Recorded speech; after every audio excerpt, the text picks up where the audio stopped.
अस्सलाम वालेकुम। आप देख रहे हैं अवान टीवी यूट्यूब चैनल। नाज़रीन, खबर शामिल करने से पहले गुजारिश है कि हमारे चैनल को सब्सक्राइब कर लें और वीडियो को लाइक करें ताकि हर नई आने वाली वीडियो आप तक बर वक्त पहुँच सके।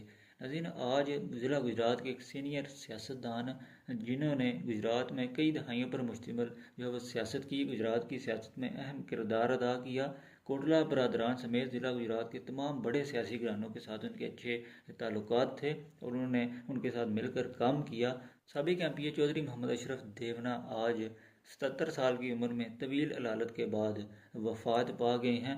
अगर चौधरी अशरफ देवना के सियासी सफ़र पर जो बात की जाए तो 2 बार ज़िला कौंसल गुजरात के मेंबर रहे। वज़ीर आज़म बेनज़ीर भुट्टो के दौरे हुकूमत में चेयरमैन बैतुल माल ज़िला गुजरात रहे, जबकि 2013 में नून लीग की टिकट पर हल्का पीपी 112 से उन्होंने जो वो इलेक्शन कंटेस्ट किया और जीत गए और 2013 से 2018 तक पंजाब असम्बली के मेंबर मुंतखब हुए, जबकि 2018 में उन्होंने जो है वो पीटीआई को जो है ज्वाइन कर लिया था। ज़िला गुजरात आज एक सीनियर सियासतदान से महरूम हो चुका है। अगली वीडियो तक ले दीजिए इजाज़त। अल्लाह हाफ़िज़।